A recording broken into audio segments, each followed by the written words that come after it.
You're listening to the Veterinary Innovation Podcast.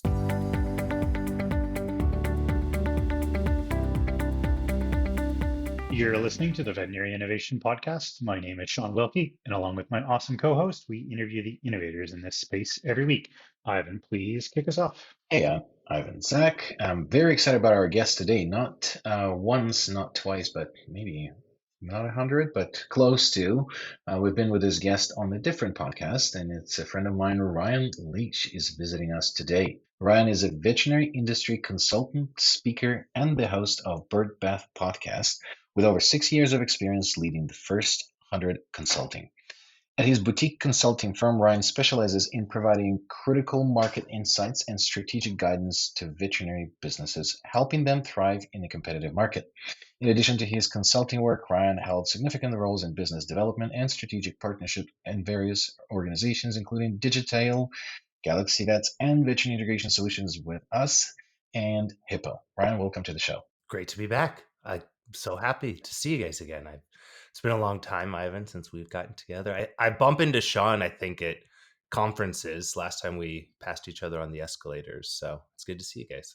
Yeah, I'm not going to many conferences these days. I need to boost up the things that I'm doing and build back. You're busy running hospitals, you know? Yeah, we're number 5 now. Okay, well, let's talk about you and your consulting business. Tell us, what are you up to? What is First 100 Consulting, and where's the name come from? And what do you do? Yeah, so I started First 100. Actually, it's the way that I got into the veterinary industry several years ago. I started it because I was working with a lot of different early stage startups. And at the time, I found this unique niche to help technical founders stop selling and get off the sales floor and allow them to focus on actually running the business, because most technical founders don't like salespeople or they don't trust salespeople. And so I found a unique way to be able to translate from salespeople talk into technical founder conversation. And at the time, I was working with all different verticals, private planes and hotels and cocktail companies and everything under the sun. And then I met Hippo practice management software and Sam Razor. And that was what I did for Hippo. So I came in, started running their sales team, allowed Sam to focus on running the business, and absolutely fell in love with the vet space. And First 100, the name actually came from, I was looking to be with very, very early stage companies. So in their first 100 clients or their first 100 days on market.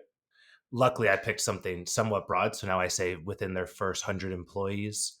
And then if I get bigger clients, I'll say within their first $100 million of revenue. Or I was just about to say that. That would be cool. That would be a cool. Sounds like a sales guy. Yeah. It can grow. Names are designed to grow. So, hey, I was at Galaxy Vets. Galaxies are infinite. So I'm all about continuing to grow things. So, yeah, so I did that. And then now, after being in the vet space, I just absolutely loved it. It's the home that I looked for in a lot of industries, and I've had the chance to meet incredible people, Ivan being one of them and one of the most incredible. Thank you. In the top 3 on the show. And I really enjoyed the people, and it was the first passion-driven industry that I had the opportunity to work in. And so stuck with it, and now have revamped the business, and I'm working exclusively in the veterinary industry, helping earlier stage companies or companies that are on the cutting edge of technology and what they're trying to do in the vet space, allowing them to understand how to enter the US veterinary market, how to penetrate the market, unique insights, understanding where the trends are going, what's happening in the space, and trying to look into the crystal ball to make them as successful as possible.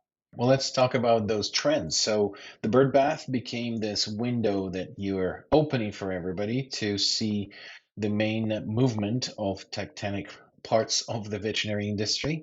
So what is the bird bath? What unique angle it gives you onto the industry, and why should people sign up for it? Yeah. So the Bird Bath is a weekly news podcast. It's up maximum 15 minutes every Tuesday morning. The goal, it came from a couple places. One, the veterinary industry, as you guys know, and many people listening probably know, is very tightly knit. which is very difficult for people to get into and sort of get a foothold in and be embraced within. And I wanted to find a way to be able to take all of the vast majority, major things that I'm reading, podcasts that I'm listening to, newsletters, everything like that, and take all of that reading that I'm doing and distill it down into a bite size approach for people, whether they're a first day kennel attendant driving into the clinic, or I call out Kristen Peck at Zoetis all the time and say, her on her way into the office in New York, right? To be able to really decide, like, this is what's happening. I want people to sort of democratize that understanding of what the industry is doing, so that if you're working in practice and you go, hey, this company made $200 million last quarter on one drug that they sold, I can ask for more than a pizza party. I can ask for CE. I can ask to hear from their medical team. I can ask for an increase of quality from them. And then if you're at the very top of these companies, you can at least see, this is what the flows are happening in our competitors. This is what's happening in Europe. This is what the entire industry is doing. So try to make it very digestible, fun, lighthearted, but still actionable. Ryan, that sounds like a pile of work to ingest all of that information on a weekly basis and distill it down to 15 minutes. What's the learning curve of kind of being able to put that information together look like?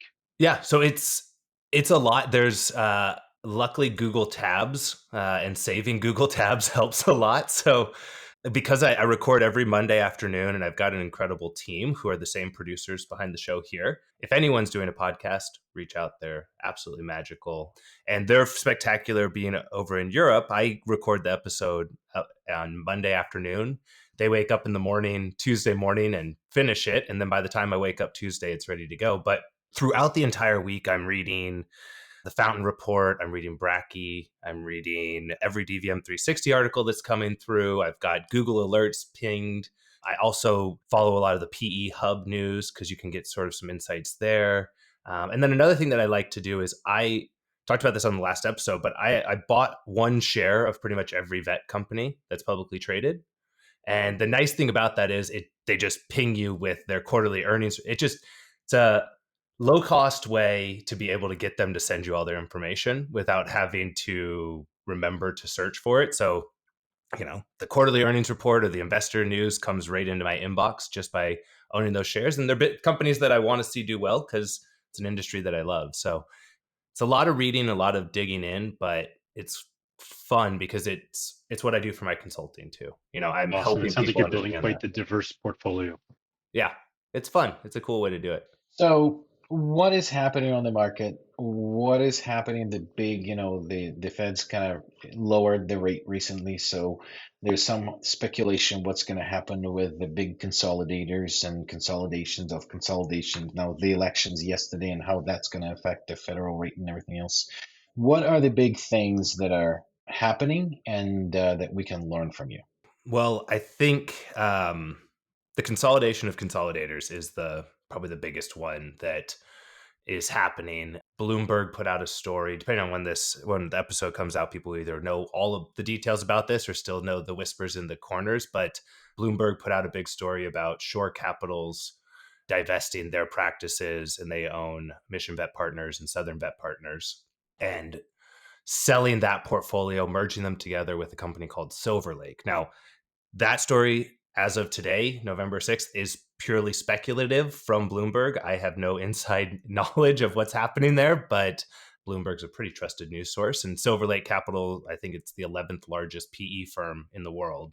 It's an $8.4 billion deal as it's reported today. So consolidation of consolidators is big. I think we'll expect to see that company, whatever they go with the name of, acquiring your groups that have 20, 30, 50 practices. We already saw Veterinary Innovation Partners, VIP, acquire Valley Vet. We've seen on the mobile space, we saw Better Vets and The Vets combine and merge. And so I think that's going to be continued where we're seeing it. That's what the European market's done. CVS Group has bought up multiple groups. IBC Evidentia has bought smaller groups and rolled them into one. So I think that's going to be the thing we're going to expect to continue seeing. So with that, what's going to happen to the veterinary industry? Because right now there's so much struggle with staffing. And from what I see, it's now becoming easier to staff the clinics, and the more corporate clinics become, the less attractive they are, from what I can see, to the employees.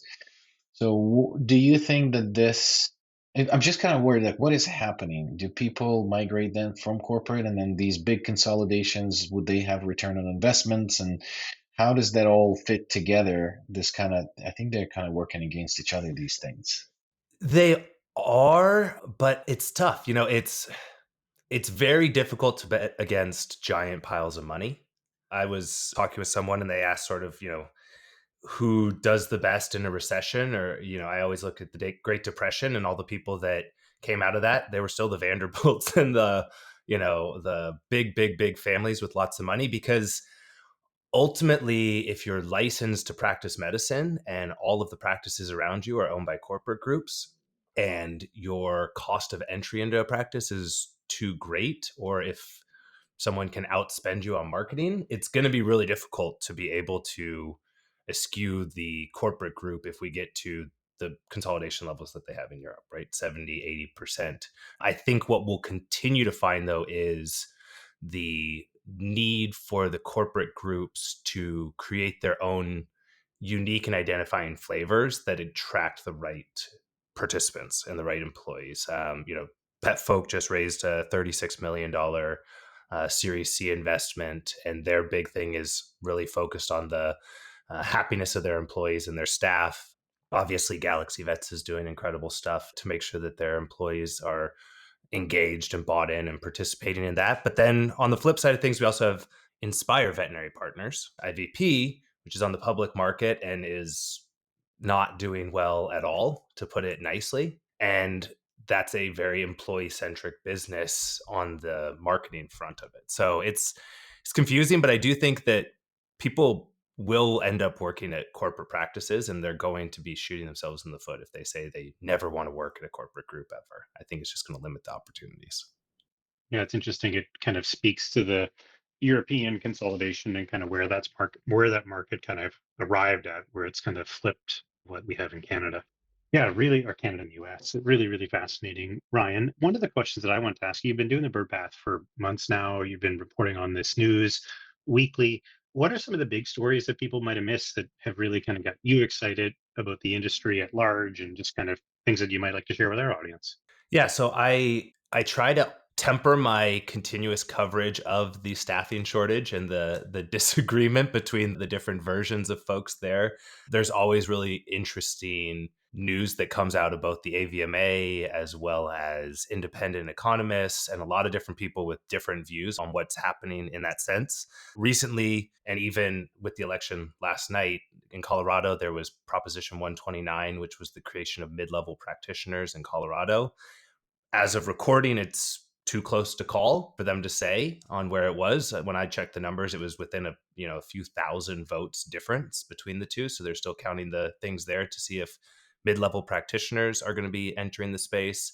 I, in a sort of dorky fashion, do enjoy seeing the quarterly earnings reports of the companies and seeing how that is trending in the same sense that we're seeing the cost of veterinary services going up, but we're also seeing a continuous growth of the revenues of the pharmaceutical companies and other companies in the space. So I think that's very interesting to watch. And then I've, in the past year, have been doing more of my education on pet care versus vet care as well. I primarily focus on vet med, but I have been trying to learn more and educate the listeners more about the pet care side of the space. So the food providers, the fresh food delivery services, all of the things that happen outside the four walls of the clinic, and how that's affecting what the clients are saying when they're coming into the practices. So, taking a crystal ball and looking at 2025, what do you think are going to be big moves in the industry? Will the M&A market move a little faster? There's some evidence of that. I think that Ackerman Group talks about that. The valuations are back to 11/14th, I think, in their report. What's going to happen? And do you think that big consolidators or medium size will continue acquiring, or is it going to be still in this pattern post the bubble, if you will? Yeah, I think we're going to see consolidation continue and ramp back up. I don't think we're going to get to the 18 and 20 multiples like we saw for, in 2021.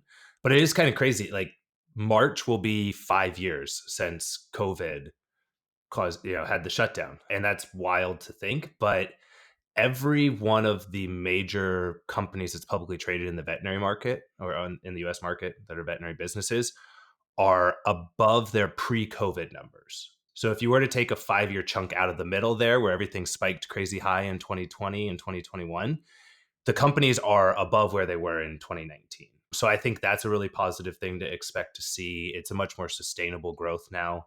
One thing, if we're gonna call like the long shot, the guy that buys the bet on something for someone to win the championship before the season even started, I am fervently watching what JAB is doing and JAB Pet Holdings is doing. They now own the largest group of practices, which is going to be contested by the Silver Lake Group. I think they also own 31 pet insurance companies.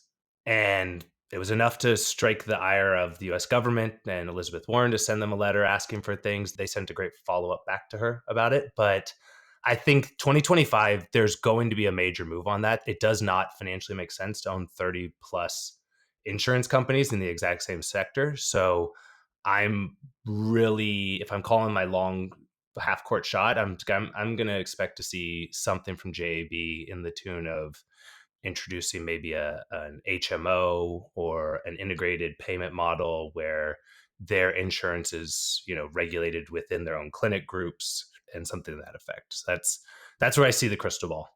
Maybe one more question on, you're pretty close to the technology world, and there's various companies that I know that you're consulting with. What does that market look like? I know with the whole AI frenzy and all the applications that are now coming out and trying to compete with large language models updating themselves and trying to outpace them with their products. What is happening in that sector? Yeah, we're not allowed to do a podcast unless we say AI, right? At some point. You guys say it a bunch of times. Yeah. Yeah. Well, Talk2.ai was the first .ai in the vet space. They've had the URL forever. Keep it in mind, people. And yeah, it's going to be important. I think that all of the data that I've seen shows that when people try an AI tool, they're more likely to continue utilizing it. And I think that if you're not utilizing some piece of AI in clinic or in your daily life to make your life easier, you're shortchanging yourself and you're going to get left behind on things. I am a huge, huge proponent of the utilization of AI for scribing and voice dictation, like Sean is very aware of, right? And I think that I work with Radimal as well, which does AI for radiology, and they have their own packs and those sort of things. I think those are places where we're going to see it be extremely valuable. I'm excited to see the introduction of what Plums and Instinct is going to do with that massive data source and how they're going to be able to utilize that as something that people can access Plums and have AI models train on that. So I think that's going to be the biggest thing on the technology front. And the hurdle that we're going to hit as a veterinary community is going to be the increase of knowledge or perceived knowledge by non-licensed people or pet parents or pet owners that are going to be coming in with an upgraded version of Dr. Google and Dr. GPT, who now is going to tell them that their dog has something and they're not going to be accepting as many diagnoses without plugging it into a model. So I think that's where we're going to hit some hurdles on it. But yeah, I think it's going to continue taking off. I think we're going to see just continued adoption. If the curve continues, we'll see, 85% penetration of that. Yeah, by all accounts, it's going to be a pretty exciting 2025. Ivan, you wanted to ask one more question, but we're running out of time. No, I think that we're rounding our time. So 2 regular Maybe questions, we'll have you Ryan. back for a special edition. We record for 3.5 hours. Yeah, Like old times. one of the Joe Rogans, Oh, versions. you got the haircut. Yeah. So 2 regular questions. One of them, is there a YouTube video, book, TED Talk, or anything that inspired you recently that you want to recommend our listeners? Yeah. So first off, my podcast, it's massively inspiring every moment. Listen to it every day. I also think it's not vet related, but Marquise Brownlee He's a huge YouTuber. He's a technology YouTuber, and he's just really fun and approachable and is just really fun. So Marquise No, Brownlee's, he's awesome. That's a great recommendation. yeah, Everybody should check him out. Thanks for that, Ryan. Last he's question fun. is another innovator that you think we should have on the show. So there's someone newer to the vet space, Esther Bank, who's the new executive vice president of U.S. operations for Zoetis. And so Esther's from Spain originally, and she's come into the space in the past year or so. She's now she's on the board of the Animal Health International Group. She's helping with some of the PAWS Act pushing through Congress. She's really, really cool. And her global knowledge, as well as her knowledge of what's happening from human healthcare and how Zoetis is tackling that, I think she's a great speaker. Thank you so much for listening to the Veterinary Innovation Podcast. If you want to hear about our new episodes, please follow us on any social media channel. Also, you can check out our website at veterinaryinnovationpodcast.com. See you next week.